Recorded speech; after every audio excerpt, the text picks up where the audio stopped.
Warning, this podcast has stories of real-life events and true crime that happens every day. These stories may contain adult language and graphic or disturbing details not suitable for everyone. Listener discretion is advised. 132 in Bush, I've got him at gunpoint.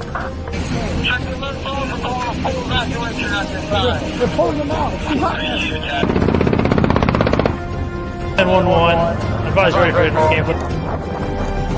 Gun! Welcome to another episode of War Stories.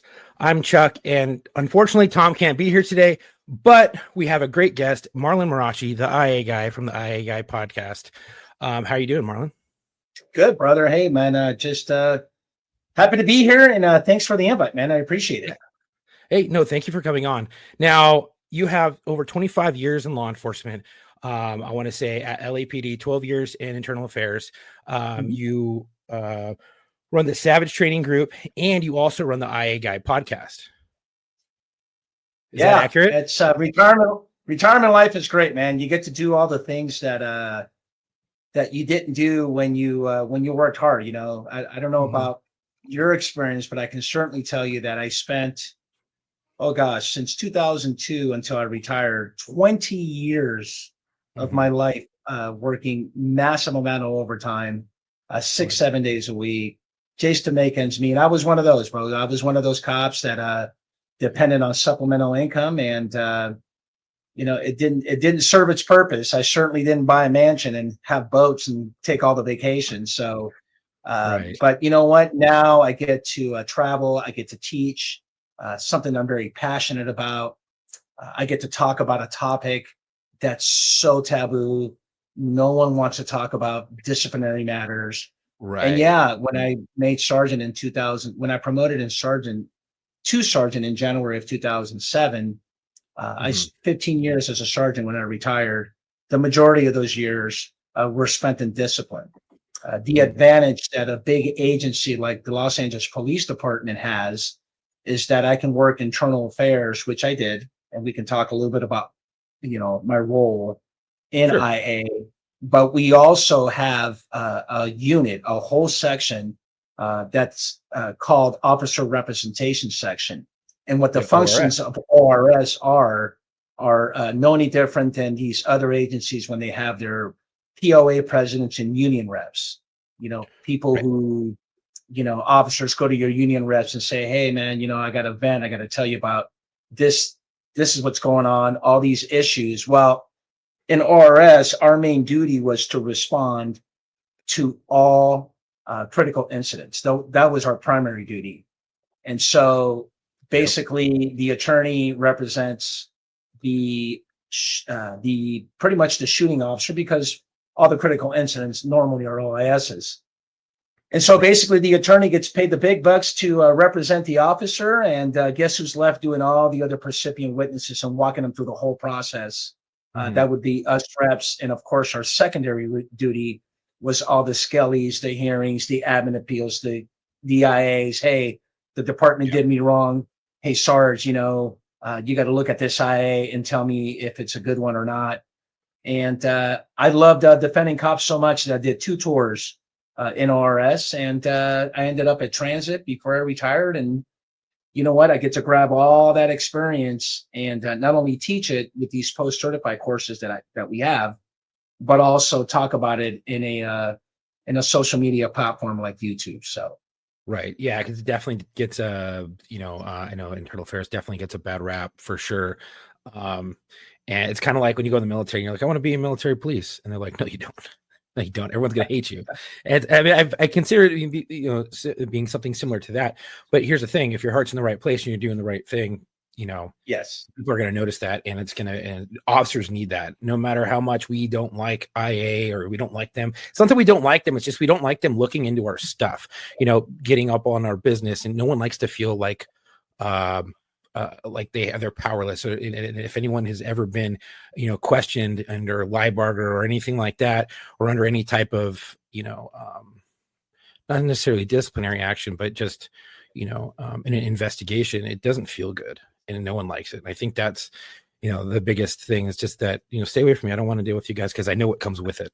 That's the type of thing. Yeah, but it's No, keep What going. I was going to say is that one of my guests is label it as the necessary evil. You know, you got to have it, and you hate to go through it, but then you got to ask yourself, you know, who do we leave it up to? To police the police, right? Yeah, And absolutely. I would say, and I would venture to say that it has to be us. I do know there's, I mean, we all know there's civilian oversight. We can have that conversation later on about Mhm. the feelings about civilian oversight. But yeah, I mean, you know, there's got to be checks and balances, and who better than to have a sergeant or a detective, right, Mhm. to investigate, you know, a minor misconduct, even all the way up to serious misconduct. But Right. yeah, and it doesn't feel good at all. I can tell you that the good old saying in the podcast amongst the 120, I think I've had about 125 guests thus far, Wow. and said, "Hey, Marlon, you know, Congratulations. the punishment is not the penalty. The punishment's always going to be the process because Yeah. I was kept in the dark. I was left in the island all alone, and the thing about this whole process is that we preach transparency and we preach that we're the thin blue line, Mhm. that we're one big family. But when you get that IA, guess what? You know, so I always tend to say that hypocrisy runs very deep and high in our Mhm. profession. Yeah, sometimes it almost feels like we eat our own sometimes, and it sucks and it's sad. It is. We do it to Yeah. ourselves all the time. We Mhm. are our worst enemies. I mean, look at all the incidents that you see on YouTube, right? Yeah. When officers, anywhere in the United States, right? You get Mhm. this OIS, and for whatever reason, you know you want to critique it and just be a, what do they call that? Keyboard warrior, Yeah. keyboard expert, right? And Mhm. say, "Oh my God, you know, I can't believe that this person did this, and that." I mean, come on, man. Put yourself in someone else's shoes and don't pass judgment. And it's all of us that do it Mhm. more than the actual community member. Yeah, absolutely. And I said that's where a lot of the stress. And I mean, before we get into any more, I'm going to say this one last thing, and we're going to go back a Yeah, little bit on how you yeah, became a cop. But um, you know, I always just say the same thing to people when they're like, "What's so stressful? What's stressed about being a cop?" I was like, honestly, it's not the getting shot at or fighting for your life or you know having your life in jeopardy or peril or whatever. That's not the stressful part. Maybe when it comes later when you're like, oh, thinking back to all that stuff, but when it's going on, it's actually the calming. It's just really calming, at least for me, and then I know a lot of other dudes. It was, we felt more comfortable in stressful situations than we did, you know, and like at home and things like that, dealing with kids and small, like I said, that wasn't the hard part.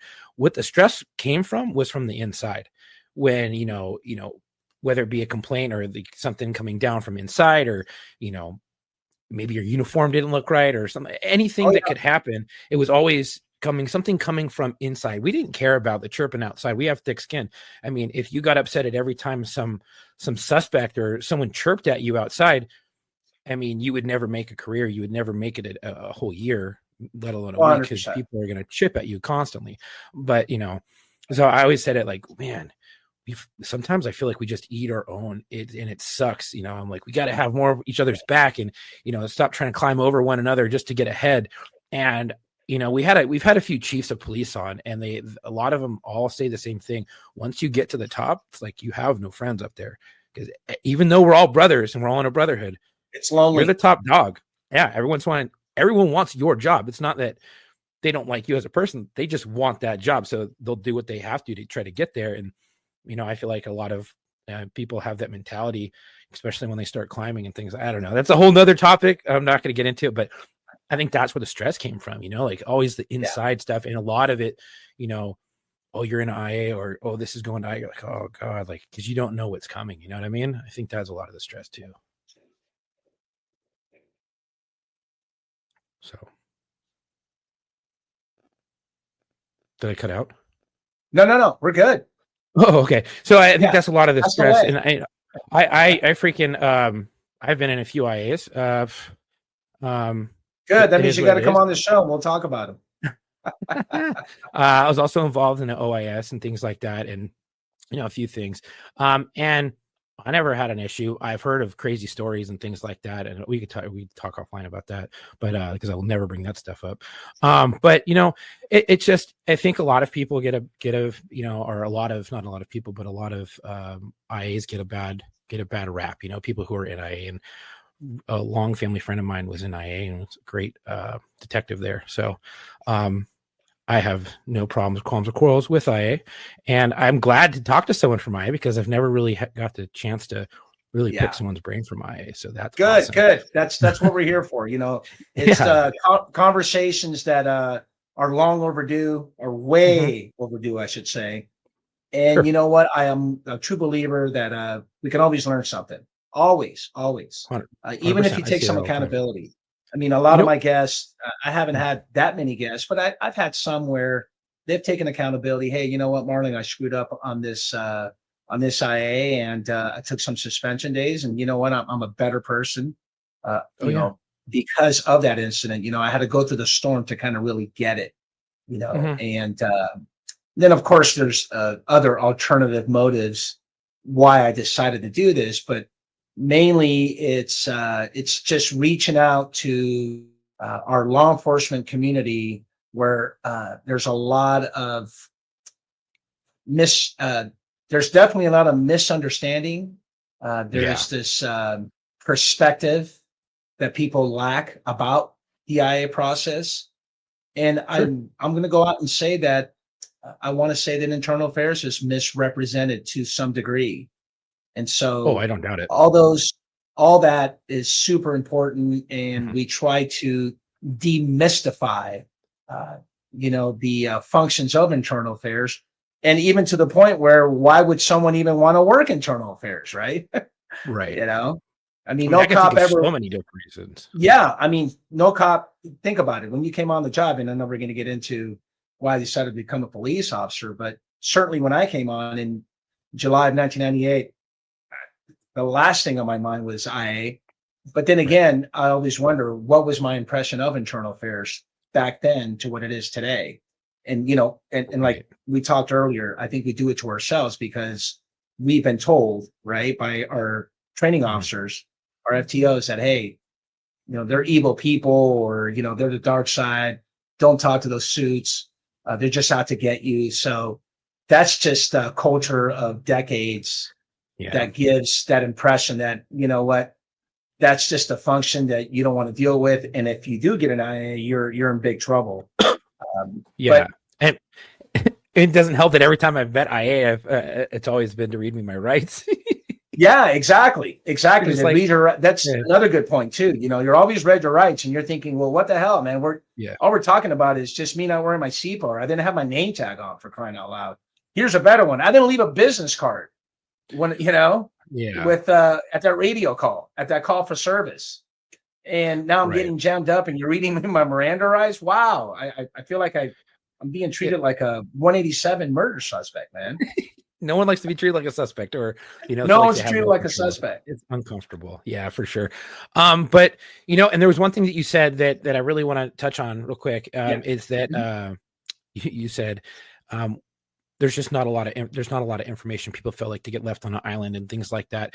And I think a lot of law enforcement, a lot of police work, we end up doing that to people. And, we don't fully explain a process. We don't fully explain something, whether it be you're booking someone's kid on a 5150 hold, and you don't fully explain the process and what's going on from there. And they feel like they're being left out. The same ththing, officers feel like they're kind of being left in the lurch, and things like that when processes are going on, because it's not fully explained to them. And, I think that it's all around. I think that's a good thing that you brought up, but you know what, Chuck, we're always preaching transparency. 100%. And that's a buzzword that we use, and we are very good being transparent with the public. I say we're pretty decent, but we are certainly not very transparent amongst ourselves. To your point, we just don't communicate well, and we leave people in the island, especially of a process by which you are not familiar with whatsoever. And so, and so you're out there and left in the dark, and you wish that someone kind of explained to you all this stuff. And again, that goes to I really honestly believe that we are to be held accountable, not just command staff, or internal affairs. That's just all of us in general. Right. We're all in this together. You know what? Let's all take some accountability for not knowing what this IA process is, what the process Exactly. is about. So Yeah, exactly. And you're just trying to get the information out there and changing people's minds. But when all they hear is everything coming from, like you said, their TOs and other partners and stuff who have been through it, especially when you're a boot and you're brand new, and you're like, what? It's like, no, yeah, I don't, keep me away. You know and what I all you mean? want to do is exactly. You're a boot, and you're like, oh, dude, I just want to pass probation. And Yeah. here's the kicker, bro. If you and I are in the academy, and let's just say IA did come in and tell you, hey, you know what, this is who we are, this is what we do. Here are do's and don'ts, pros and cons. Don't, stay out of trouble, walk a straight line, don't cut corners, whatever, right? Mhm. Have that integrity, be honest, forthcoming, trustworthy, and all that stuff. Bro, even if you came in and did that, I'm probably not even going to be uh, focused. Why? Because all I Yeah. care about is getting those LDs done, and I just want to Mhm. graduate. We all just want to get to graduation day. So Absolutely. Yeah. And that's what it's all about when you're in the academy, is just getting through it and getting done and getting out. But before you even got to the academy, what caused you to want to become a police officer? And of all of the agencies in California, why the Los Angeles Police Department? couple of reasons. So once I didn't want to re-enlist in the Navy, so I didn't want to do another extra 3 years. I was stationed out in Oh, you were a yeah, squid. I was a squid, bro. I Nice. got 2 Westpacks under my belt, bro. I was in an Nice. aircraft carrier, and I did my time. I was shipboard Yeah. life, and I Yeah. I didn't hate the want to ship. re-enlist and extend my. I didn't want to extend my contract. I My bet. best friend was my biggest influence. He was already in the academy. He chose LAPD. I lived Nice. here in the San Fernando Valley, 818, baby. All the way since I've gotten here from Peru back in 1980. So I'm giving up my Mhm. somewhat of my age, but I just didn't. I didn't think otherwise. I don't. What I didn't do is definitely not apply for the sheriff's department, because what I didn't want to do is graduate the academy and then go right into a jail facility and Right. learn custody. That wasn't Yeah. That life sucks. that wasn't in the plan. Right. Because I see, you see the shows. I think at the time also we had Life on the Beat. That was so motivational, bro. Yeah. I remember Life on the Beat. And I had a watch commander who was on Life on the Life on the Beat. Beat was bomb, dude. It was so like, wow, you know what? I can't wait to do this. Now, of course, I got to go on the record that I did have my concerns and my fears, right, Mhm. about carrying a gun, getting involved in an OIS, and at the time that I was applying, there was this landmark case out of the state of New York. I don't know if you remember this. Is in the early '90s. Diallo, it was a Diallo shooting, where it was a young black kid that was walking on the sidewalk up into his apartment, and 4 NYPD officers get out, and he reaches for what appears to be a weapon, and I want to say it was just an object. I don't recall if it was a wallet or it was a sharp object like a pen or something, or a lighter, right? And next, they popped 44 rounds on the Ooh, kid, and those cops ended up getting criminally filed on.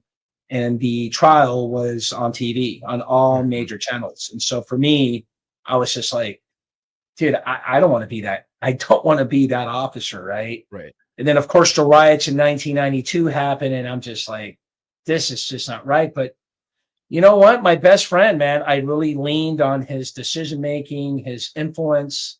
And once I actually applied for the LAPD, and that was the only agency that I applied for.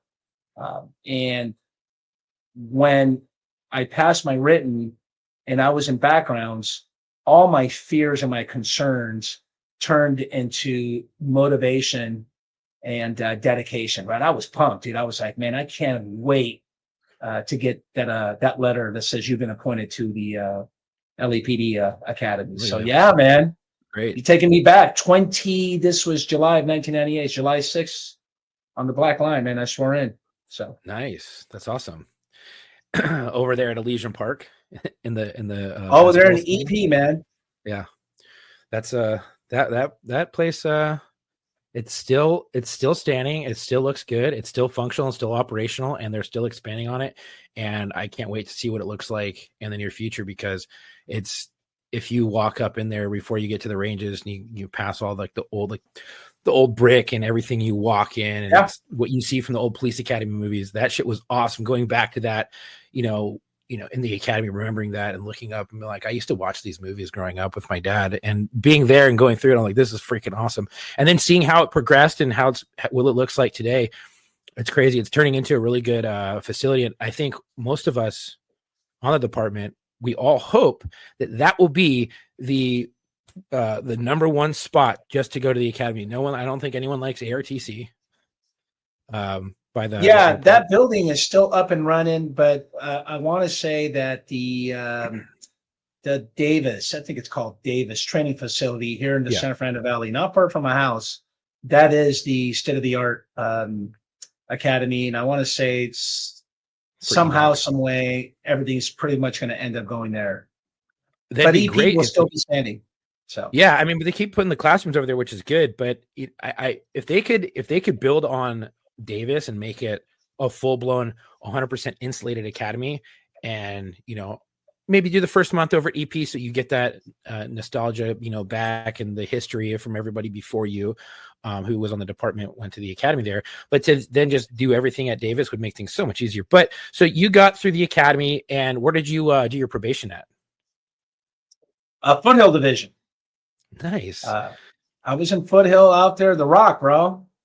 Ugh. I was, I want to say at the time, it was considered the second largest division in LAPD. The first one was West LA. I want to say it was 56 something square miles. It's massive. Huge. If you got a hot shot, or a backup, or an officer needs help call from the station to the Rock, stand by. It's going to take you a while to get there.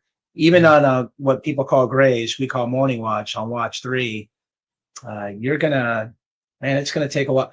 I remember, I'm going to talk about war stories. I remember once we had these suspects proned out in the middle of the street in the Rock, right? For those that are not familiar with what they call the Rock, it's off Sunland Boulevard up to 210. Tahunga. Yeah, in Tahunga, exactly. Sunland, Tahunga. And what ends up happening is I have the shotgun, I got the tube, and I'm holding and waiting for backup. Yeah, right by the Sizzler. And I want to say like it was on Foothill Boulevard. Okay. But we were in a parking lot somewhere, and they were just proned out. I think there were 4 or 5 non-suspects. Anyways, makes sense. They're out there, and the whole time I'm thinking to myself is, you know what? Don't fucking drop this tube, dude. And it started getting heavy as I'm just pointing, because my FTO is next to me. And in my mind, I'm just thinking to myself, just don't drop it. Don't drop it. No matter how heavy, bro, we must have waited even if it was 5 minutes, it felt like 15, 20 minutes. It's probably 15, 20 minutes, to be quite honest. Like it's up there. Yeah, up the tube, just sitting there going, oh, dude, this is getting so heavy, dude. I can't drop it, dude, because I'm going to get chewed out, dude, and it's not going to look good. No. Yeah. Was that the Remington 870, or was that did they have old school? Yeah. The wooden grips and stuff like that. Yeah. Yes. That's awesome. So you did your probation up in Foothill Division. That's a great place to do probation. Gives you a lot of the experience of like a fast-paced division. It's like the south end of the valley. You know what I mean? Yeah, no, totally. It's one of those. Well, I will say this.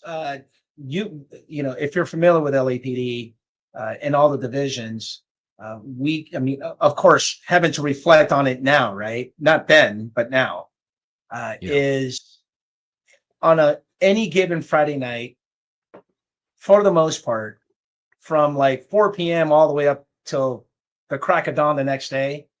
It doesn't matter what division you work, dude, you're chasing the radio. You're chasing it all night. And that's what it felt like. I mean, you compare us to Van Nuys division, for sure they're doing it. About the only division that I can't really vouch for chasing the radio all night would be maybe like West LA. where, there really isn't that much, what I would say Obs activity work. where people actually call 911. Right. There's more obs work to be done. That's where.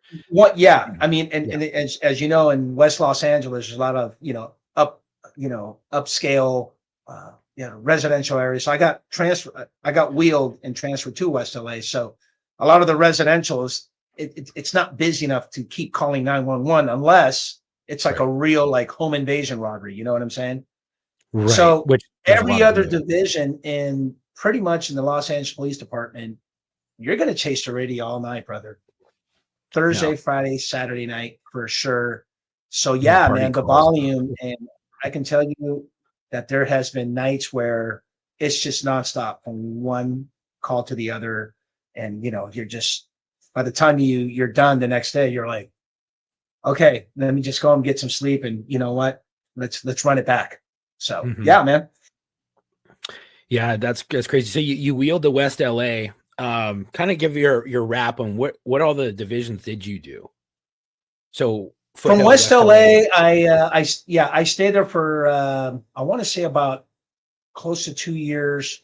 Then I got selected to go work this specialized with a specialized undercover unit downtown as a chase car. So we were a uniform car, and we were to do all the takedowns and follow for these UC detectives in downtown from detectives division. That was bitchin' job. I ended up being getting back to leaving that, and I ended up in Van Nuys for a while. Then I did Devonshire Patrol for a while, and right after that is when I went inside. I finished my my degree, my undergrad, and I applied for the sergeant exam with about, I want to say, how many years did I have on? Is that 04, 05? About 05. So that would have been like with 8 years, I applied for the exam. And lo and behold, I pass it. I go to this oral interview and I scored pretty decent. When I say decent, meaning that I was like at the lowest part of the poll of being promoted. I want to say in my list of promotions, there must have been 400, about 400 plus, maybe even 410, 420. I know it was like north. It must have been north of, I want to say it was north of 400 for sure. Yeah, it's a lot of people but trying to. The list was held and frozen for a whole year because there was this internal lawsuit going on for unfairness. What is it? Unfair labor practice or whatever. And so once they certified the list, it was in 05 is when they certified the list. I made it to the tour's end. The list is good for 2 years. So in January of 2007, my name was called, man. And I ended up promoting the sergeant. In January of 2007, I end up at Pacific Division, good old Venice, dude. Did a couple of years there. I get transferred to Jail Division, didn't like it. Ooh. And then from there on is when I started gaining a lot of expertise. I did a community project in the Operation South Bureau. And then ultimately, I ended up at Officer Rep Section. And at that time, I decided to go to law school. And all I wanted to do was to be, a police attorney. That was my goal. And discipline was just something that just stuck to me, man. I don't know why, man. I just like to deal with people's dirty laundry and all the rumors and how people sometimes are done wrong by the department. Sometimes you do wrong and you want to talk shit about the department. The department is out to get me. Whatever the case may be. And that's where I gained my experience. And I ended up in internal affairs, back to ORS. I did a tour as a PIO, as a sergeant. And ultimately, I ended up at Transit. If you've heard of the NTA contract, where all the buses and trains, we took the contract over the sheriffs in 2017. I got to Transit Services Division, NTA, in 2019, where we were allowed to work a lot of overtime as a sergeant. And I did. I worked massive amount of overtime. And it was time to say goodbye around July of 22. So 24 years. I graduated law school. I had to take the bar, and came close a couple of times. And so the idea was to go back and get hired by the union, by the league, and become a panel attorney. Didn't That'd quite be work awesome. out that way. So Yeah, that'd be awesome to come back and do that and to help, those other people. And you're saying, oh, why am I doing all this? Well, are you glutton for punishment? I don't think so. I think that you want to help other people. I think a lot of people who get into law enforcement, we're considered fixers. We want to fix other people's problems yeah, because maybe we can't fix our own.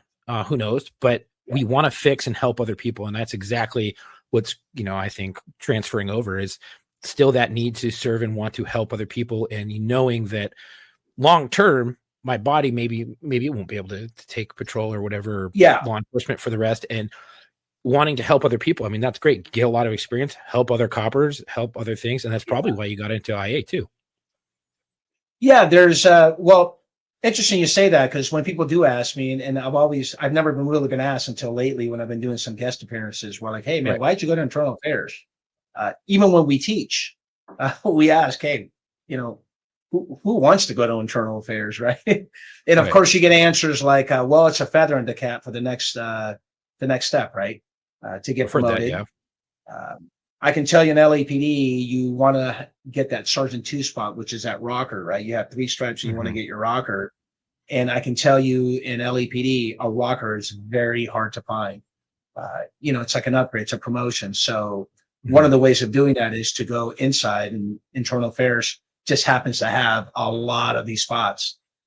And so I was in discipline already. I mean, I was already defending cops, so I already had a big interest in discipline and misconduct. So this was, I wanted the money. You get paid more. It's Yeah, absolutely. it's pension based, but for the most part, it's honestly, out of all my assignments and everything that I've done as a cop, that was the most growth that I got, because I dealt with cases where officers were being brought up, accused employees, sergeants, even lieutenants, mainly officers and sergeants, were being accused of, lying, were being accused of perjury, misleading statements, conduct unbecoming, really bad things that they did off duty that really left a horrible scar, reflected very negative on the department. And the chief is saying, hey, you know what? I'm going to recommend, well, number one, I'm going to direct you to this hearing, right? To this border rights hearing. But my recommendation is going to be removal. I do want to terminate you. However, your fate lies on this panel to determine whether or not you're found guilty or not guilty. And if you're found guilty, we're going to go to the penalty phase and impose penalty. And that penalty, hopefully it's going to be what I recommended, which is removal if it's serious misconduct. So that's what I dealt with, and that's where I learned the most, because there's not one incident or one scenario that you can think of that I haven't read, practiced, or presided over. And that's where I gained all my experience. And you know what? Interestingly, out of all, now that I have a chance to reflect, as I sit here before you, is now, today, after the podcast, after this consulting and, reviewing IAs, doing biopsies and audits and analysis on IAs for others, this is probably the most relevant, I shouldn't say probably, definitely the most relevant and the most purpose I've had in law enforcement, because now I get to help out others that absolutely have no clue about the process. Right. And I get to kind of call you out, when I say you, meaning the department. Hey, you know what? Right. You didn't do this one right. And oftentimes we don't get it right. And so that's what I'm here for. And it's been quite a journey, bro. I'm enjoying the ride. I bet. My whole career, I never, I never wanted to do anything with IA. I've had a few IAs. I was like, dude, stay away from me. I was always had that bad stigma. I was on probation. Boom, freaking IA because some lady lied. And the whole shall. Before it used to be,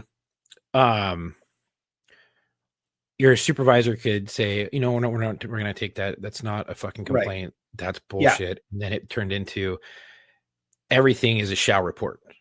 And right. So if I may interject, jumped up. Let me educate you a little bit because I've learned a lot. Yeah. So here's the way the LAPD. This is how it went down in LAPD.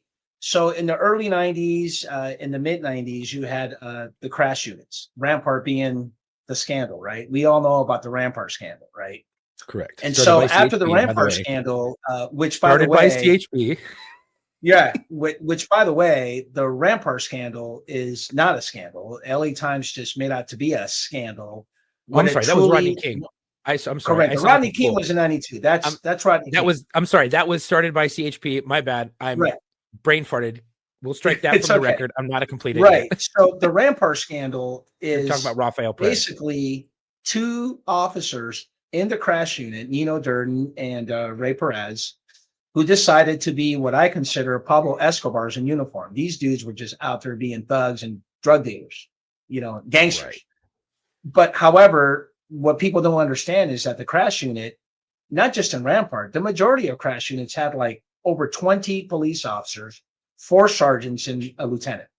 And they all report to the Captain 3 in the division. Well, let's not say that all these crash units are just, going out there buck wild and, doing what they got to do. So as a result of the scandals, when Chief Parks became the chief of police in January of 1997, his first special order was, you know what? We are taking every single complaint, every allegation. If you walk in the front desk of any police department, it doesn't matter what they're claiming, whether you think it's frivolous or false or it's being fabricated or not, or misrepresented, you are going to cut paper. You're going to do that face sheet. So zero tolerance. Prior to 1997, to your point, sergeants had the discretion to either, okay, maybe this is an IA or it's not. Mm-hmm. And they took that power and authority away from all sergeants when the Rampart incident scandal went down and Chief Parks became the chief of police in 1997. So they call that a 181, which was the form.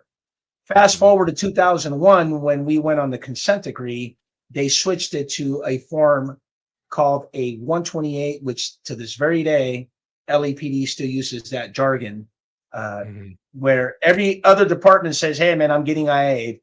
An LAPD employee will tell you, hey, bro, I got a 128, which is the same thing. Yeah. So there you go.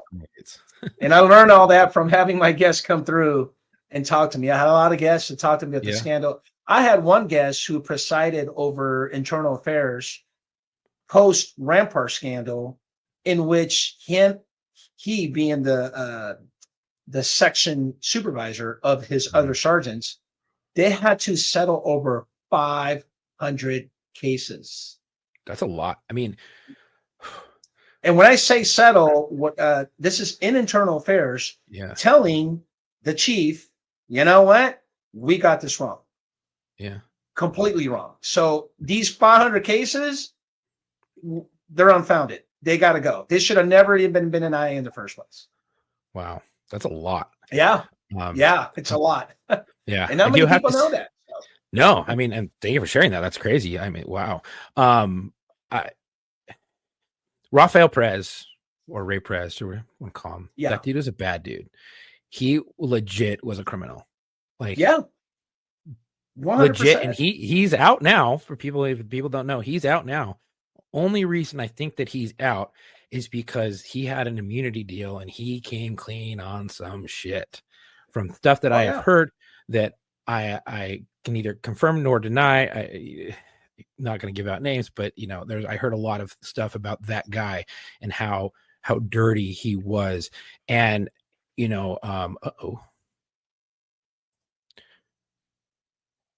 There we go. And then, how he what like yeah, he was just a straight thug, like you were saying. It's just it gave LAPD a really bad black eye. Oh yeah, it's a major stain. Yeah. Interesting. You look at it this way, Chuck. Back in the early '90s and the mid '90s, there we can even go with Chief Gates. Chief Gates used to have this theme, if you will, called Operation Hammer. Right. What that Yeah. means is that we're going to go fight crime before crime even occurs. Right. The original Let's predictive go. policing. Exactly. Yeah. We're rolling 4 deep, dude, and we're going to go out there and just take care of business before, take care of business now, ask questions later, right? Yeah. And so we can all agree that police work back in those days, in that era, are completely different than what they are now. That's a given. So just picture and imagine in Rampart, okay, a father of 4 who is a day laborer, who just got done working all day, painting, moving, whatever, gets, I don't know, $50, $80 out of the whole day of working. And he's walking over to the local liquor store to buy milk and eggs for the family. And as he's walking back to his house or his apartment, all the gangsters just fucking jam him up, violate him and take all his shit. Right. You know what? There's a certain way to handle police. There's a there was a certain, I shouldn't say to handle. There's a certain way of handling those types of situations, those incidents. Mm-hmm. And that was police work, Right. And so I bring that up to say that not just Rampart, all these crash units, they're citywide. There's a crash unit in every division. And so when you're out there doing this type of police work, doing God's work, saving people, right? Doing the right thing. Granted, it's different now, but due to the actions of 2 officers, right? Ray Perez and Nino Durden, it ruined everything.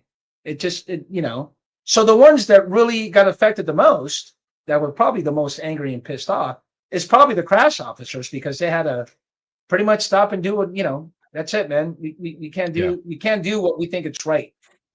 Right. If that makes any sense. Yeah.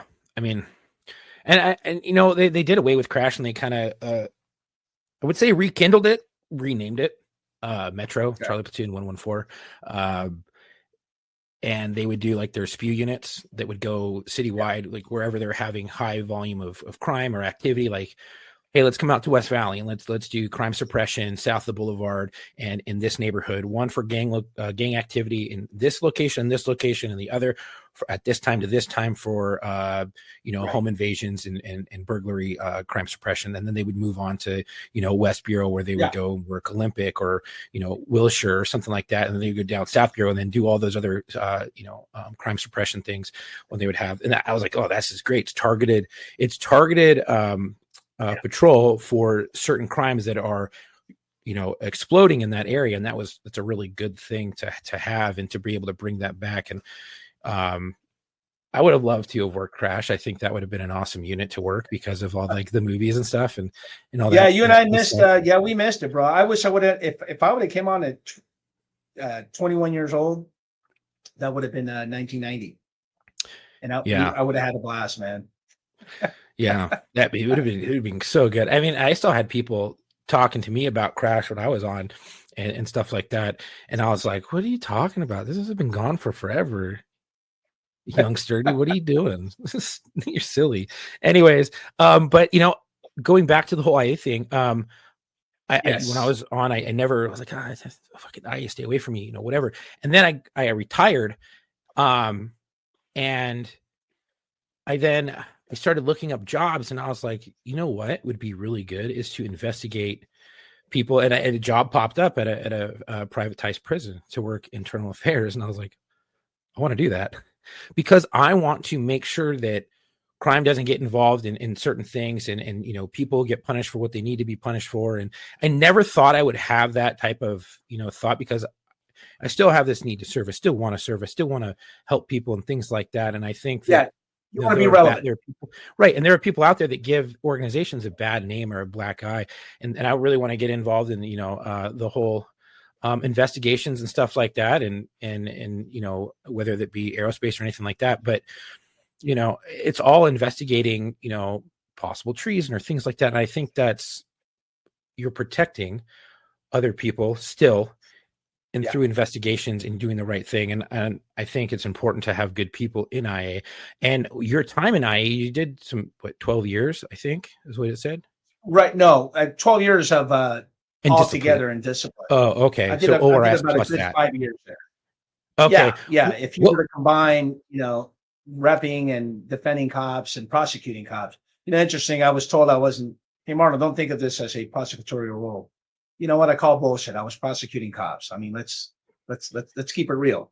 Right. Because if you have you have that whole, there was a scandal that happened, I think in the Hollywood division, where they had coppers who were coming back to previously 459 homes. And taking shit. You know what I mean? Yes. It'd be, and if you're working in IA, you're looking to find those guys, catch them in the act.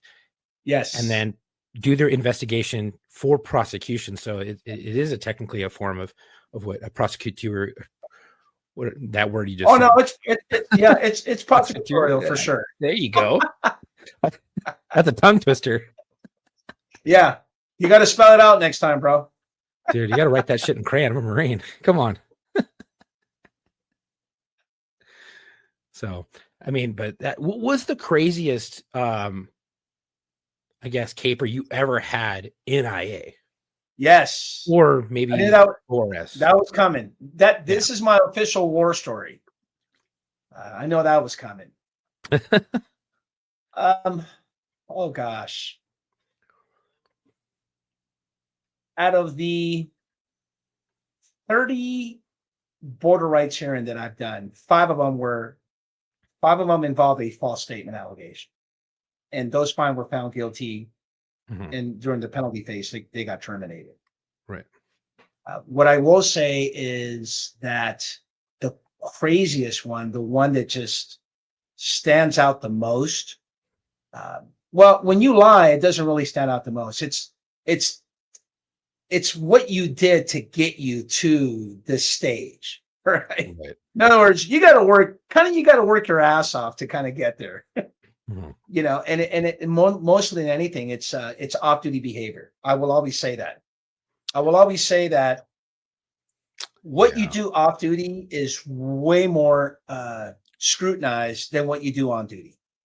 100%. That's been my experience. And I hope that people really resonate with that message to your audience, is that if you're a cop and you're listening to this, look, what you do on duty, whether you cut corners or not, or you violate policy or you neglected to do something, you know what? Just fall on the sword, man. There's no one. Look, any adjudicator, as it goes through the levels of review, is going to say, oh, God, I can't believe, oh, my God, you didn't have your seatbelt on or you didn't have your name tag on, and I'm just going to fire you for that. No, that's not the way it works. Or that's not the way it should work. But when you're doing something off duty is when the scope, gets very, very narrow, right? Yeah. Super, super narrow. And that's when you're going to provide a lot of scrutiny, a lot of examination, and a lot of thought process, right? So one that I can think of right off the bat was you have an officer who decided to go to a wedding, and he's wearing like business casual, Dockers, loafers, business shirts with a sport coat, and decides to get hammered. He's drinking away. Okay. Jumps in the car and starts driving. And on a red, he's on the left-hand lane. He decides to blow the red, and boom, he crashes into 2 cars. So he's P1, he's party 1. You got party 2, boom, and then party 3, boom. All cars end up in the embankment of a Rite Aid parking lot. Okay. And he decides to just get out and run. He runs through the parking lot and runs home. So while he's at home, he's flushing water in his face and he's all red and flushy and just like all Right. startled about what happened. He says, "Oh shit, you know what? I forgot my guns back in my car." So he decides to put on flip flops with gym shorts and a white T-shirt and start stumbling all the way back at scene. So he goes back to the scene, and by then, the outside agency is already investigating. And I'm taking you way back. I'm taking you back Right. to 2010, 2011. Mhm. And so, where we had recorders. So this is pre-body one camera era. Mhm. And so the officer who's investigating all this asks him, "Hey, you know, is this one of your cars?" She goes, "Yes," and proceeds to tell him that he's an off-duty LAPD officer, and my gun is in the car. And of course, he says, "Well, he can tell that he's just wobbling. I mean, he looks completely uh, drunk as a skunk, Right. if you will." And proceeds to ask him, "Hey, how much? You know, did you have anything to drink?" And his response, quote unquote, was 2 shots of vodka, 3 ounces at home. Okay. And you can tell you can tell the officer's just like, "I'm calling bullshit. I don't believe you." So he asks him again. This is all on audio, and you can tell he's all, "Okay, sir, you know what? I'm going to ask you again. Well, how many drinks did you have?" And he sticks to, "Hey, 2 shots of vodka, 3 ounces at home." Who? And Well, so first of there, all, who sticks with their answer is 3 ounces? Who in yeah, their right something like mind? that. No sober person would Yeah, be like, "Yeah, I had 2 shots, 3 ounces each." You just be like, "I had 2 yeah, drinks at the bar." yeah, something like that. I'll never forget that. He just, I Sounds suppose he about right. calculated his ounces, right? That's how you know you're lying right there. So then the sergeant comes over and says, "Hey, man, is that your gun over there?" He goes, "Yeah." He goes, "You sure you didn't have anything to, you know, really? Did you have anything to drink tonight?" And he sticks with 2 shots of vodka, 3 ounces at home. Mm, And so, okay, all right. And so they arrest him and for DUI, right? of course, Not only yes. the DUI, but it was, what is it, 23-152B, because there's injuries involved. They had to hospitalize the other two drivers. Well, not In the, only is it's a it was felony hit bad. and run. It was it was a felony hit and run, exactly. With And alcohol so involved. he blows .22s is what he blows. Oh, that's pretty good. And so he proceeds to go to work and pretty much tell his I think it was his captain at the time that basically he fucked up. So he comes clean to the captain. Oh, yeah. Uh, and the captain somehow, some way tries to circumvent the process and go to his bosses to let internal affairs know that, hey, you know what? You can charge him with the DNIs and that, but don't charge him with a false, because you got two false statements. You got a false statement on the police officer and you got a false statement on the sergeant. So you have two Right. right there. Uh, Not to mention that when the sergeant from this outside agency calls the division, LAPD, to says, "Hey, come pick up your officer," Mhm. while he's driving home, the sergeant's saying, "Bro, what the fuck happened, man? What did you do?" And then he proceeds to kind of tell him the same, "Sarge, I swear, man, I only had a couple of shots of vodka, 3 ounces at home." Well, that's kind of technically, that is a false. However, there is a peace officer Bill of Rights violation somewhere in there, because, you know, you can't really be having a conversation of alleged misconduct without any representation. So we kind of, Right. you know, we put that aside. The incident, the situation is already bad enough as it is. And so we Right. presented this to the hearing, and he comes in and testifies, and he sticks to this testimony, and he ends up getting terminated. What's interesting about, he gets fired, you know, and so I bring that up. I Yeah. bring all that up to say that if you, and you and I can agree that, and I'm taking you back almost 15, you know, this is 13 years ago. Yeah. Today, there still is alcohol related issues, especially as it deals with DUIs. And Mhm. today we have, you know, Uber, we have, you know, we have the ways to be responsible and get home safely, right, in a safe manner. Yeah. But what I found interesting about all this is believe it or not, that captain actually testified in the board, and he told the board members that there's this culture by which FTOs tell you, just like they told me back in the days, that if you are drinking and driving, that you should tell IA or whoever's investigating you that you drank at home as opposed to drinking and driving. I'm thinking, well, that's a shitty ass culture to be having if that's what we're telling our officers, right? Remember we talked about in the beginning, we do it to ourselves. That's one example right there. And this 100%. Captain is an old school captain, and this is what he testified to. I was just like, wow, man, really? Yeah. So he actually testified to that. He testified to that. And so, you know what? He came to me and he told me about that. And you know what? I remember back in my days, my FTOs used to tell me, hey, if you get into drunk driving and you end up at home, just tell them that you had a couple of drinks at home and you'll be okay. Oh my God. What, dude? No, you shouldn't be doing that. You should be telling your police officers, your troops, whoever, your young firefighters, if you're giving a safety brief, you need to tell them, hey, you want to arrive alive, you need to give one of us a call. If you get too fucked up, you call someone, you call a battle buddy, you call someone who's sober, you get them to come pick you up.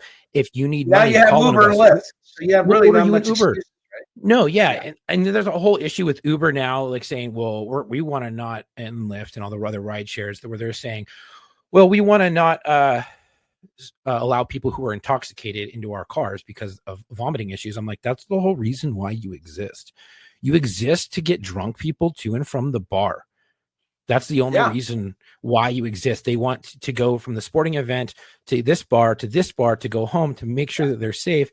And they don't want to vomit in their own car. So they're going to obviously call a ride share. And if they do vomit, you're going to charge them $500. But at the same time, they don't get a DUI and they don't kill someone. But and there's that whole issue going on right now. But I don't think that that's in effect at all. So, yeah, you really have no excuse. And I implore supervisors out there, if you're giving a safety brief to someone, don't say that. Don't be like, yeah, just tell them if you get popped for DUI, tell them that you had drinks at home. That's just telling them and reaffirming, hey, drink and drive, it's okay.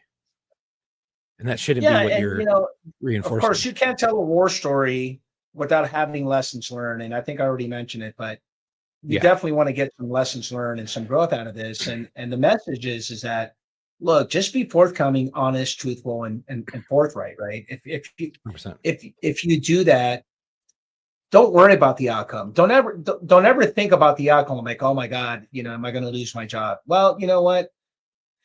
In life, sometimes God presents you with situations to test your strength. I'm a big believer and I'm a man of faith. Mm-hmm. Faith has it that maybe you have to go through all this, maybe even get fired, right? To know that you need to better yourself as a person, forget your profession.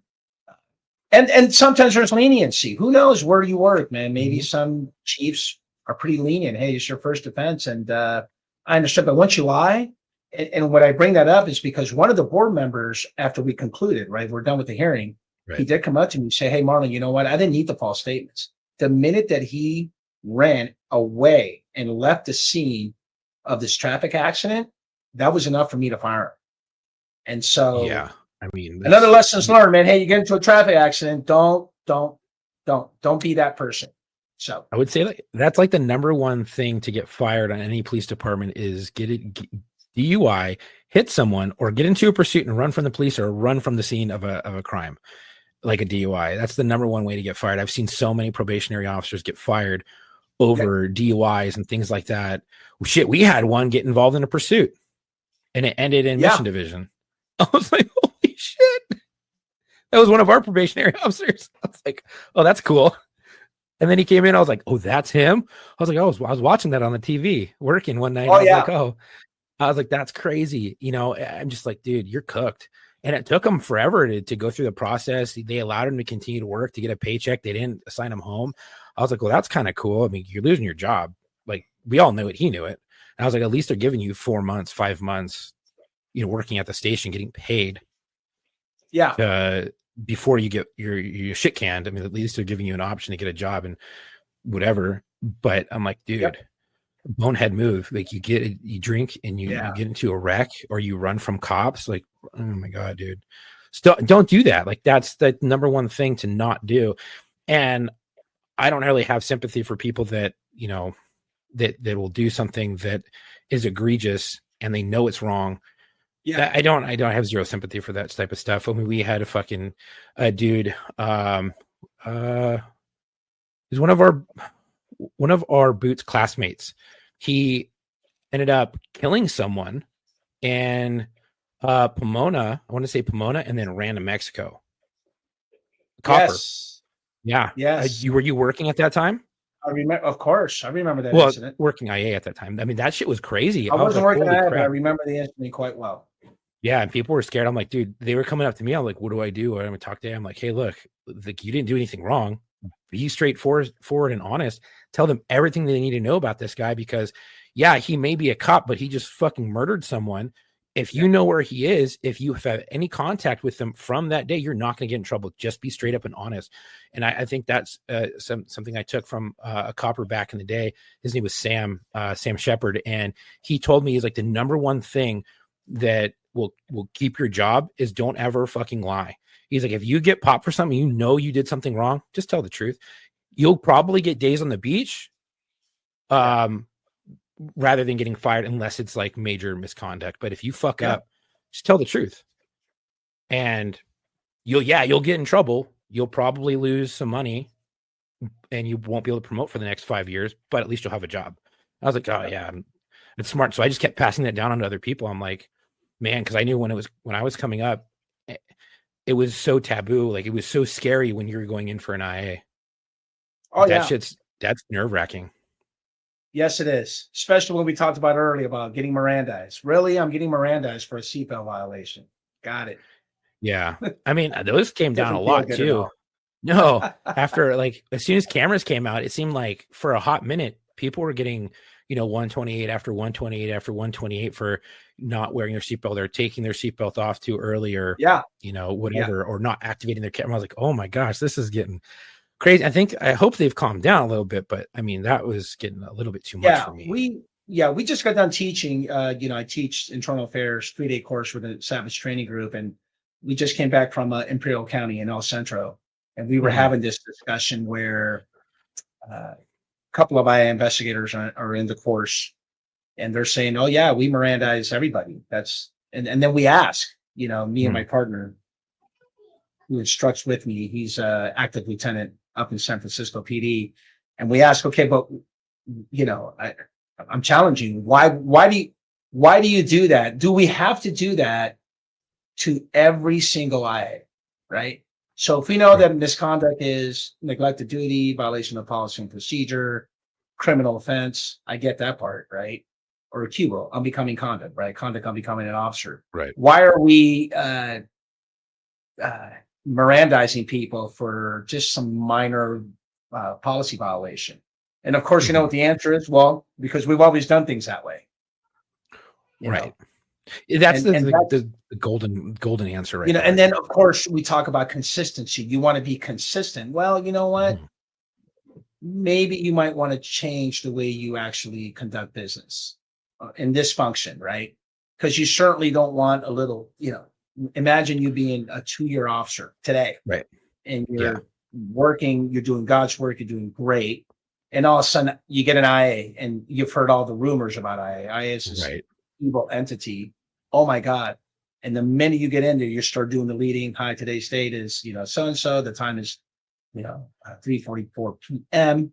We're here to interview officer so-and-so. And you're an accused employee, and the allegations are not wearing a seatbelt while driving on duty. And now I'm going to Mirandize you. Yeah. What? Right? Wait a minute. Don't we officers, don't we Mirandize, when we arrest, serious, felony suspects for that matter? So you know what I'm saying? Yeah. So my point is that that's just this thing, right? This culture about, hey, we've always done it that way. It's Right. time to change that. Right. We also Mirandize every juvenile that comes in if we're going to be talking to them. Every time they come in the Yep. station, they have to have a phone call. Yeah. So I mean, I was just told with juveniles, they don't even do that. They don't even do that anymore. what? Yeah. What With do they do? juveniles, you are not allowed to even ask or Mirandize them right away. It's interesting you bring that up. I just had this conversation. Crazy. Because I swear they changed that to protect the kids. They changed that. They changed that now where maybe it made them too you scared are to like not, climb up. you have to release them. You have to release them. And even if it's a bad felony, you've got to pray that the juvenile hall actually takes them. You can actually drive all the way up there and they'll say, nah, you know what? No, we're not taking them. Non-violent. Yeah. My understanding is you have to make sure you call their parents, but you cannot ask them. You can't even Mirandize. Really, if I wasn't mistaken, when we did kids and stuff like that, like 300 welfare institution code, and we would take them for protection and stuff like that, we would have to. They're like, "Hey, don't forget to Mirandize." And I'm like, "That's gonna make them scared because we have Chuck, to talk to them." Me and you are from the same school, bro. How long ago was that? I guess a while. I mean, if this is all, that's crazy. That's nuts. Yeah, dude. It's times have changed, brother. Times have changed. Wow, that's nuts. Now I do have to ask. I mean, you mentioned Savage Training Group, which is something that you run. But before we get into that, I really want to ask a question. And I'd be remiss if I didn't ask someone who worked IA. I've had so many friends and things like that that have either had IAs or I've seen guys get relieved of duty at work, and then they come back and they get their job back. My question is that are some of those maybe some of the stuff that comes in, they're like, hey, this guy maybe is being accused of major misconduct, and then they just relieve him of duty right then and there. Why do they do that? Why don't just put them like ice them on, make them work in the station, maybe no public contact till they can figure what's going on, so that he's not relieved of duty sitting at home, or her relieved of duty sitting at home, spinning the wheels, being isolated, not knowing what's going on, kind of being, feeling like ostracized. Wouldn't it be better to keep them, I guess, at work, and so you can keep an eye and whatever on them? They're getting a paycheck. They're still feeling like they're contributing, because I feel like, jumping, I guess it's say for myself, because I'm inexperienced and ignorant on the topic, it'd be like jumping the gun, like, oh, we're just going to relieve them of duty to CYA. Is there any of that stuff happening, or is there a certain policy? Yes. For like people on the outside? The short answer is that's just the way we've done things all the time, right?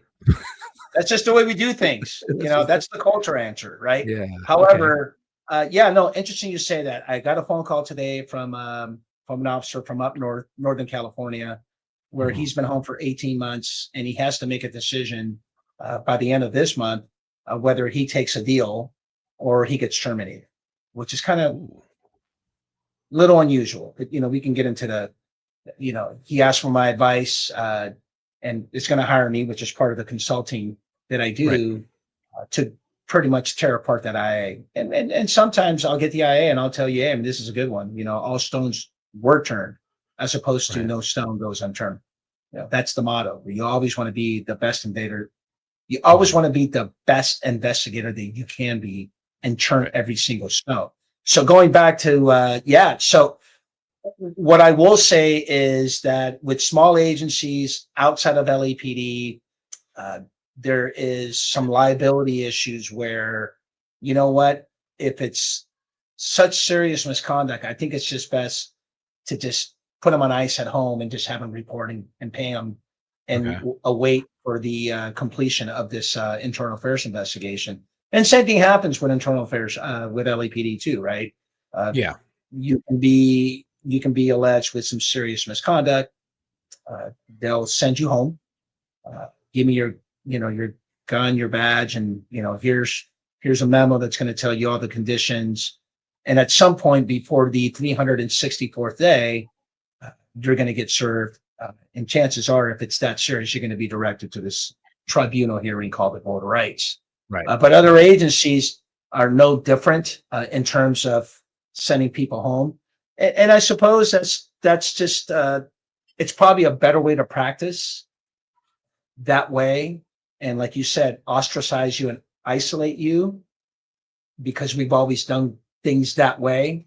Uh, I don't know. I don't know. That's a very good question, Chuck. If you and I are Department of 25, do I keep you at, I don't know, answering phones while you're awaiting serious allegations of misconduct, like a false statement, dishonesty, perjury?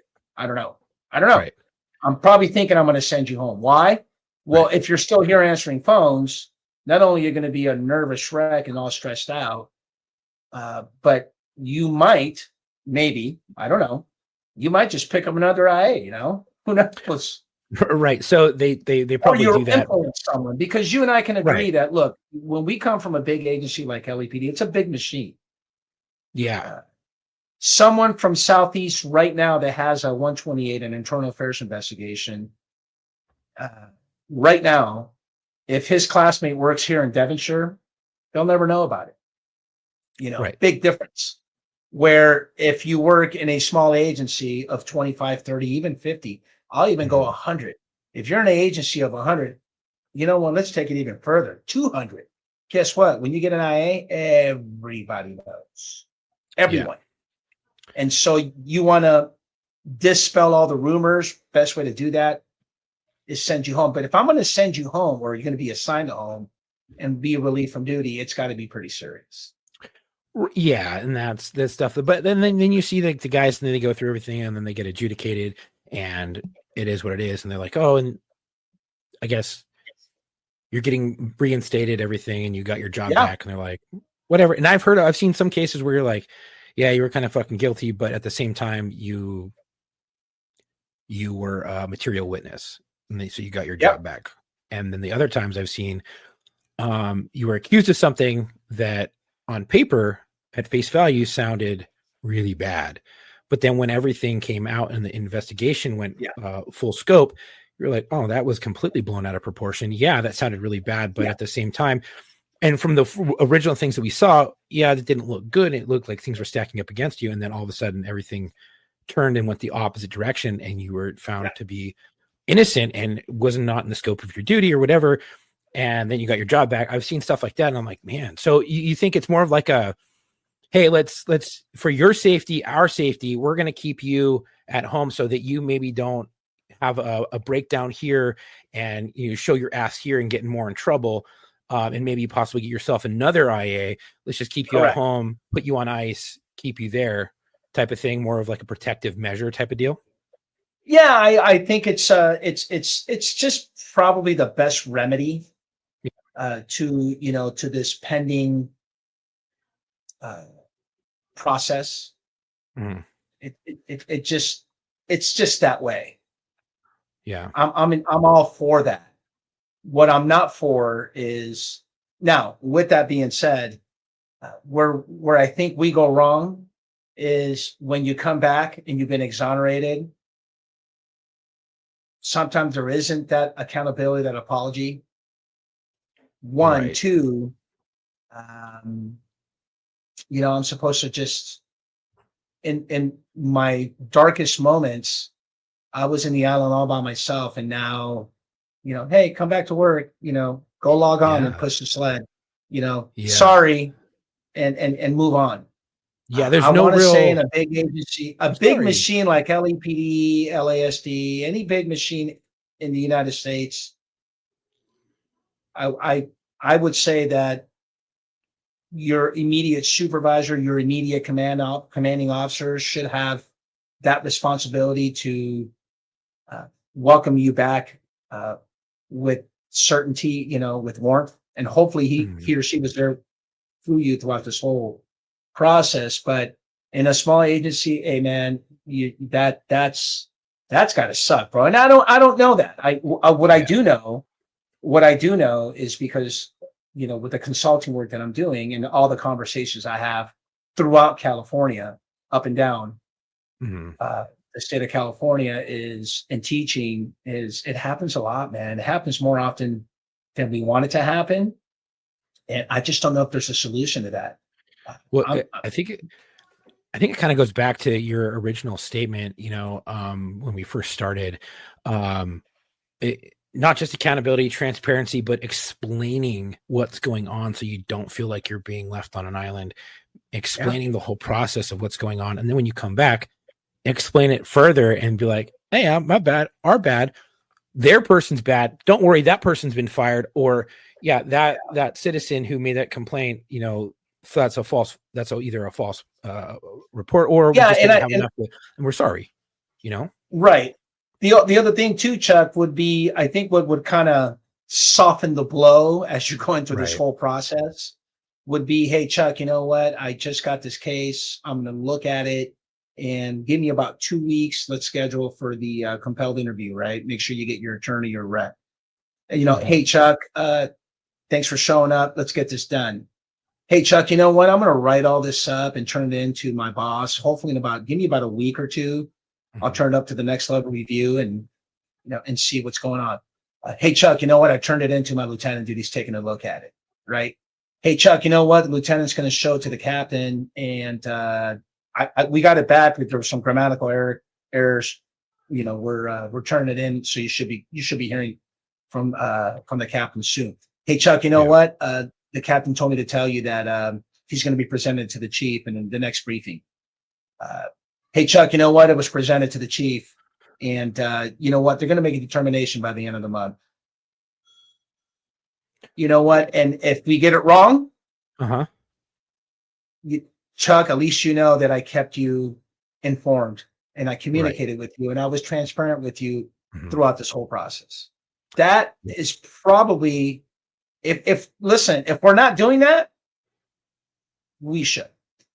Yeah, I mean, I think that's super important. And I'm not going to blame, you know, I mean, there's thousands of agencies in the state of California.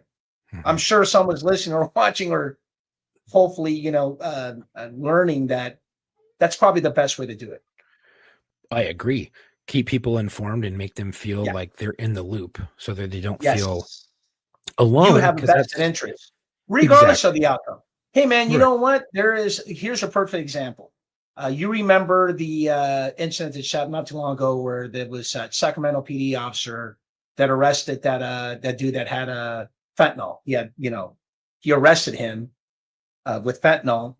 He arrests in the report. He puts that he didn't collect the evidence. He goes to the bathroom stall and he fucking starts smoking it up. Right. And now he's ODing, right? Yeah. That's a perfect example. And I did a breakdown on that. Just a quick breakdown on it on Instagram where I said, look, we know that he is going to end up getting terminated and he's probably going to end up not being a police officer ever again, right? You have Senate Bill 2, they got to inform post SB 2, the whole nine, right? He's going to get decertified. But why don't we, you know, because what's going to happen? You know this as well as I do, that we can just fire him, wipe our hands clean, and he's out of our lives. He's just a serial number. He's just a bad number. But why don't we get him some help? Why don't we know that he has an addiction, right? A drug addiction. He's going through a lot. Whatever triggers that, or something, right? Whatever it is, you know what? Whatever the case may be, why don't we wrap ourselves around this officer and let's get the IA done. Okay. Normally the IA takes about 6 to 8 months. We have a whole year, right? 3304 statute of limitations says that you have a whole 1 year to be served and adjudicated with a letter of intent in the whole nine, right? So got it. Well, if we spent those 6 months and sent him away to rehab, then let's do so. Let's get him help. Let's be, you know, human about this. Let's care. If we say that we care, but wait a minute, didn't we say that we're the thin blue line? Right. Didn't we say that, you know, we are one big family? We take care of each other. Yeah, absolutely. So that's a perfect example. Look, this guy's going to get terminated. His career is over. But before we watch him right off on the sunset and walk out that door one last time, let's get him some help and at the same time go through the IA process. And that's just me. At least that's the way I see it. I mean, that'd be great. You know, I think that's what we're missing, Chuck. Yeah, a little bit of compassion, a little bit of empathy. We have it for other people, not so much sometimes ourselves.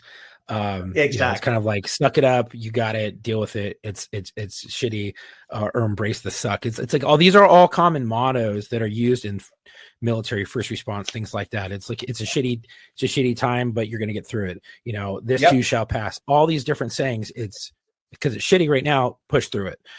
But at the same time, when you're dealing with something like that, it would be great to help this dude out. We know he's going to get fired. We know he's not going to be able to be a cop, but let's help him not become a statistic later on down the road. Yeah, it's going to eat up some of the resources, but it'll make you feel better at night, and maybe it'll help you sleep. I don't know, because if you feel if that guy ends up getting fired and then eats his gun or eats his gun from his house, not his pistol because from work, because it's gone, you're going to feel like doing shit. the right oh thing. Fuck, it's doing the right thing. And I think that's something that we need to have. And I don't know, there's so much that we could dive into, so much more. But you have Savage Training Group, and you have your podcast, the Internal Affairs podcast, the IA Guy. So why don't you talk a little bit about that and let us know what you have going on and where we could reach you and all that good stuff. Yeah. So the Internal Affairs A Police podcast graduated to the IA Guy A Police podcast because, at some point, as you can see, I got to brand myself, bro. Who would have thought that you can have an IA guy and have a conversation and have some fun with it, considering this is a very stuffy oh my God, I don't want to talk to IA. So, man, I've had a blast. Look, we started in December of 2023. Our year anniversary was this last December, and we got to 1 million views in 1 year. And I'm blessed. That's awesome. You know what? I owe that all to my YouTube FTO. I actually had a YouTube incubator program. Shout out to Scott Simpson. He's great.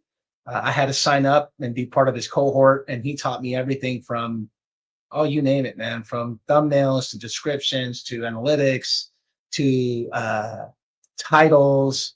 I would send him thumbnails. I would send him shorts, and he would tell me, no, do it this way, do it that way, do it this way. This is what the audience wants. This is your niche, blah, blah, blah. So I'm very thankful. That's 50% of my success. The other 50% of my success is my editor. His name is Mohit. He has a lot of nicknames. He's Mohit Spielberg. He's Mohit Scorsese. And sometimes he's Mohit Tarantino, because all his editing and all his shorts are just awesome. I get nothing but props, because everything that you see on YouTube and on Instagram is his work, and it's his product. So those two has afforded me all this success. And last but not least, it's the LAPD, man. You know what? I would say that I had this vision when we started teaching for Savage Training Group. Yeah. Having all these conversations, no any different than the conversations that we are having.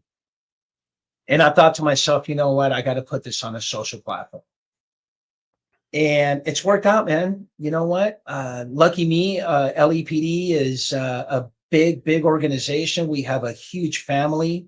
It is a brand. So when I come knocking, people want to hear from me.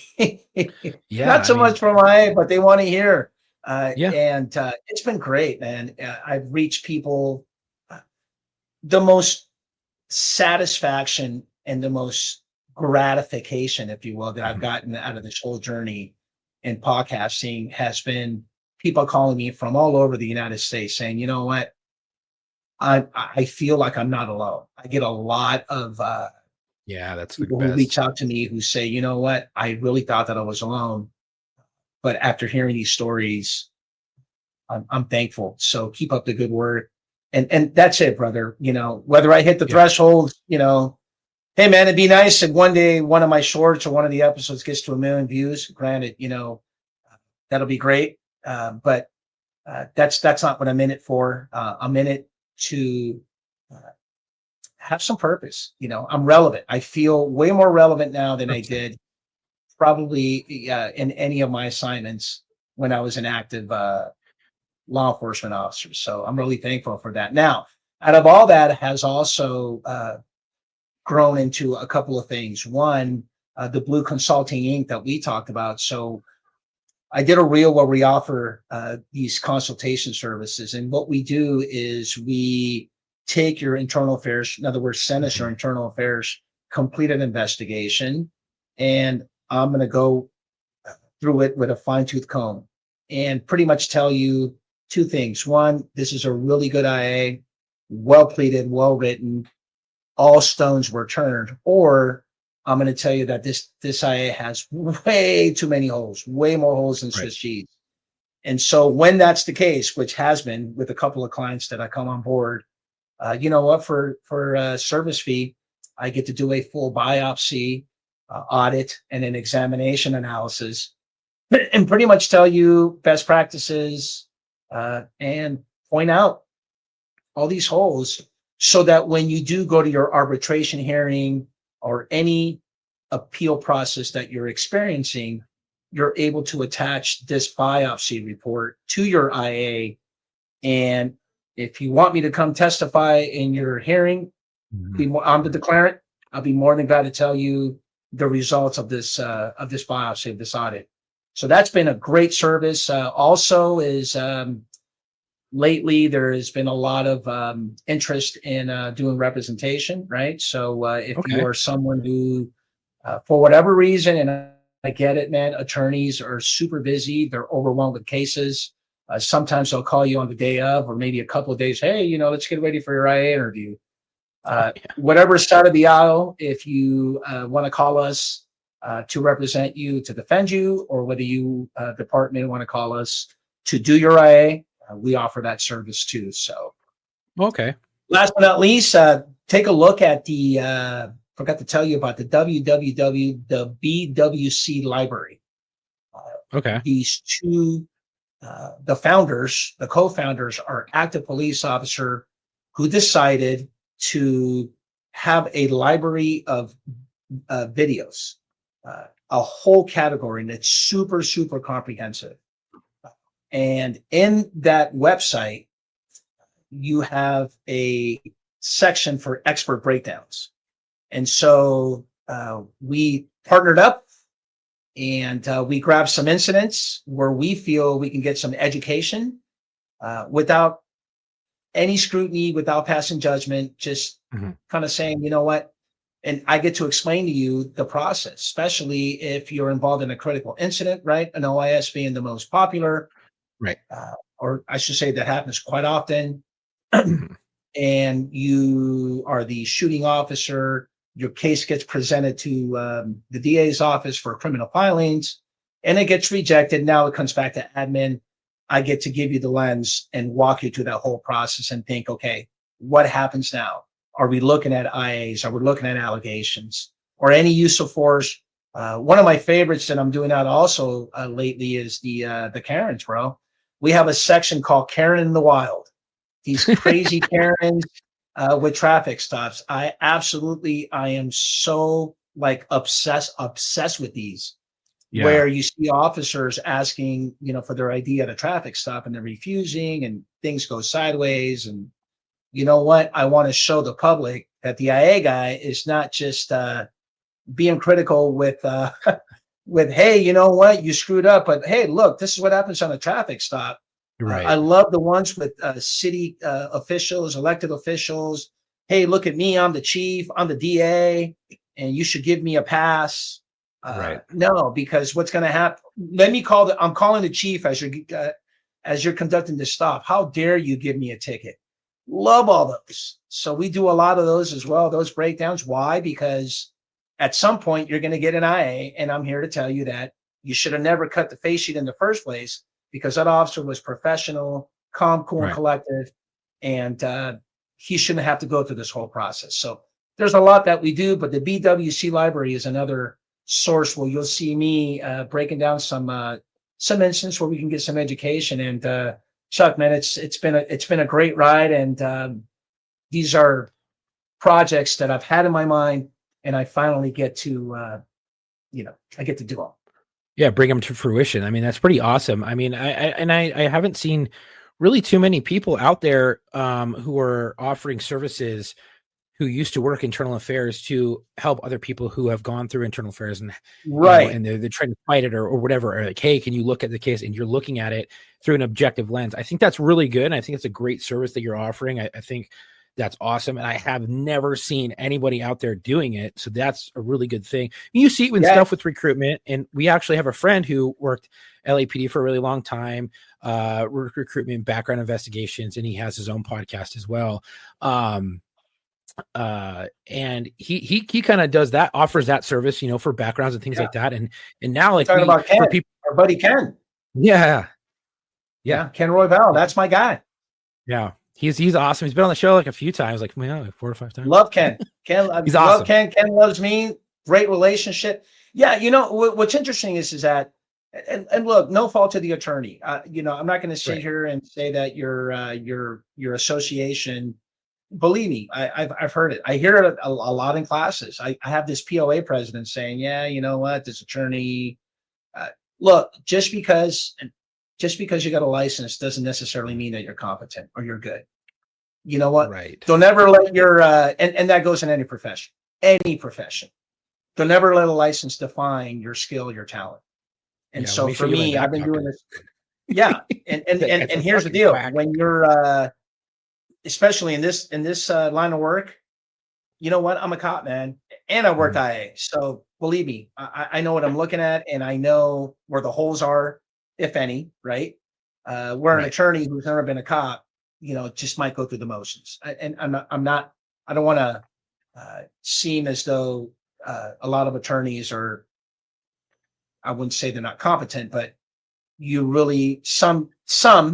In my experience, are not really doing a full service, more so a disservice. Right. So, yeah, too many of those. I mean, but I think what you're doing is freaking awesome. I think the podcast is a smart idea. I think the consulting and all that stuff is really good. It just you don't see that very often, and to actually offer help to those who are going through it, I think speaks volumes. And we have people out there that, hey, if you're going through it or whatever, and you want maybe an objective lens to look at it, maybe you don't think your agency is being objective enough, reach out to bluelineconsultinginc.com and send them your stuff and see if your case is being done right, or if it's done, it was done right, or if there's holes, because that's a big thing to lose. If you feel like you're righteous and everything that you did was well within policy and you didn't lie about anything, and and you feel like you're getting the raw end of the stick or raw deal, reach out. I mean, I think it's great. People do it all the time with Ken and talk about backgrounds, and he's helped a lot of people, whether it be a bad background or a good background or just going into background. Yeah. I think it's awesome. Now imagine and here's where I challenge a lot of these sergeants, man. Look, you can be in a small agency with like 4 sergeants, and one sergeant is like, okay, yeah, I'm going to do this IA. I'm challenging you because you might not have the experience. And the knowledge to know how to do one. Unless you come to my class, then you definitely know. but if you didn't, and you turn it in, let me take a look at it. Yeah, I think that's great. I think it's a great service. And at the end of every episode, I think it's freaking amazing. And at the end of every episode, we always give our guests a chance to dedicate an episode to a fallen brother or sister. Do you have one that you would like to dedicate this episode to? Ooh, gosh, that's a good one. Yes, Paul Jordan. Okay. Paul Jordan was an outstanding, and not just a man, not a good person, but he was a great officer. He was a senior lead officer, a P3+1 of the Los Angeles Police Department in Hollywood Division. I got to know Paul, work in Dodger Stadium off duty with him for a couple of years. In fact, what a lot of people don't know about Paul Jordan is that he went through this process early in his career, ended up at a Board of Rights, and he was exonerated. And he was just getting ready to retire at the end of the year. And unfortunately, he was involved in a fatal car accident a couple of months ago. And so my heart goes out to, my heart weighs heavy for not only his family, but everybody that knew Paul. So let's dedicate, man. Love you. And, we will, I'll see you one day on the other side. Yeah, well, rest easy, brother. We've got it from here. And Officer Paul Jordan, I mean, to your family, just know that his legacy is not in vain, and that he is a brother and he is cared about. So, man, that's rough. I hate having to dedicate, episodes to fallen brothers and sisters. I wish we didn't have to dedicate any episode for anyone who's fallen because they didn't fall. You know what I mean? Oh, It's 100%. so sad. And there's too many that fall every There's year. too many. Way too You many. threw me off on that one. I think that's a great question. I never even thought about that as a host. But great question, and I appreciate you asking me that. Yeah, we love to dedicate episodes to fallen brothers and sisters, and unfortunately we've lost so many that it's so hard to dedicate. I mean, I think I've dedicated one to Miriam Alvarado. She worked Metro. One to freaking Lee, who worked Hollywood division, who was taken. I went to that funeral. It's just that was rough. That was a rough. I worked Hollywood that day. It was the next day after. That was rough. It's so sad, and to all the families out there, to Gold Star families, and to those who have lost a loved one in the line of duty in law enforcement and firefighting, our hearts go out to you, and we've got the watch from here. It's so sad. I hate it, but it's necessary, I guess. I just wish that no one would die. I mean, it's just horrible. Yeah. But I want to say thank you so much, Marlon, for coming on. Thank you for everybody for tuning in. If you like to enjoy, if you enjoyed today's episode, make sure to follow us on Instagram at war_stories_official and our Facebook at War Stories Podcast. If you already follow us and you're following us, we really appreciate it if you could share a post and help spread the word. You can also check us out in the link in our bio on both platforms to find all of our social media, our media links, and our website. Our podcast is available on all major streaming platforms, including YouTube. If you'd like to support us, head over to our website at www.warstoriesofficial.com. You can grab some gear. Do you have a story to tell? You know someone who does. We're always looking for law enforcement, veterans, correction officers, dispatchers, firefighters, medics, ER docs, and ER nurses. We know you guys have some crazy stories about IOs and all that stuff. We want to hear it. We want to feature you guys on the show. If you're interested, email us at booking.warstories@gmail.com or go to LinkedIn, linkedin.com/warstoriespodcast and share your story. You can connect with our producer Dylan there. If you hit us up on our email, I will forward it over to Dylan and we can get you guys featured on the show. We would love to have you on. If you know someone who would be a great fit, please send them our way, and check us out on TikTok, www.tiktok.com /warstoriesLockerRoom. Thank you for all the support. Stay safe. And if you want to check out anything with the IA guy, please go over to YouTube, the IA guy on YouTube. Go over to his Instagram at IA Guy Podcast. And if you want to go and use him for consulting, if you have an IA, you want someone to look at it, you want them to do your IA, go to www.bluconsultinginc.com. That's BLUCONSULTINGINC.com. I could do it in phonetics, but I might have an aneurysm. I want to say thank you so much, brother, for coming on. I think it's great. I think everything that you're doing is awesome. Love your stories. I like to talk to people from IA. I think it's great. I've never had a chance to really pick someone's brain from IA, and I would love to continue to further pick your brain because I think it's important, and I think what you're doing is great. And keep spreading the word. Keep doing what you're doing. It's solid. I think everything you're doing with your podcast, freaking great. 1 million views in a year. That's outstanding. And I want to ask you one thing before we do close. Yes. Anything that you can give those who are coming on the job, any advice for coming on the job and longevity on the job? Oh, good one. That's what I asked. Good one.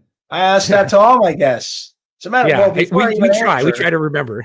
Yeah, before I answer, you owe me a visit to the studio in Pasadena. So sure, I absolutely. definitely get to pick your brain. So I definitely would love to have you as a guest. I want to go on the record to say that. What advice do I have? Look, it's a great career, man. It's afforded me so much success. If you want to prepare to be a police officer today, right now, what I would say is, you know what? Like I always say in others where I've appeared is you're going to be challenged in 4 different factors. One of them is going to be physically, for sure, 100%. You're going to run, you're not physically fit. go do your calisthenics, go to the gym. Hey man, go do CrossFit. If you're a young bud, do all that stuff. Definitely. absolutely. You're going to be challenged physically.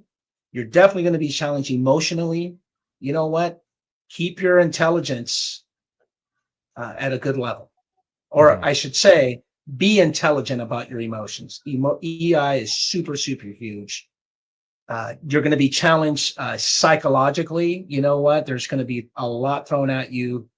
And last but not least, mentally, 100%. You know, your mind is going to be spinning. One day you will be saving someone's life, while the other day you're trying to save your own life and your partner's life. And maybe you might end up in a critical incident, and God forbid you get involved in an officer-involved shooting. And that's not something that any of us want to happen.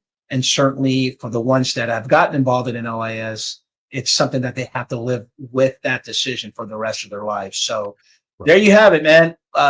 Get a hold of me if you need any advice, but just be ready for get ready for a great ride, man, for sure. Yeah, absolutely. And I couldn't say it any better. I think, you know, having that emotional intelligence and just being having that wherewithal with your mental stability down the road is very important, because when you get involved, or if you do get involved in OAS or any critical incident, it's nerve-wracking and it's never a fun process. But, you know, making sure that you have all that stuff in check and that you're maintaining your mind just like you do your body to stay fit is important. So that's amazing. Thank you so much for coming on. I think it's great. And if you want to get in contact with Marlon Marrache, please go to www.blueconsultinginc.com. That's BLUCONSULTINGINC.com. And you can ask all your questions. And until our next episode, come home with your shield or on it.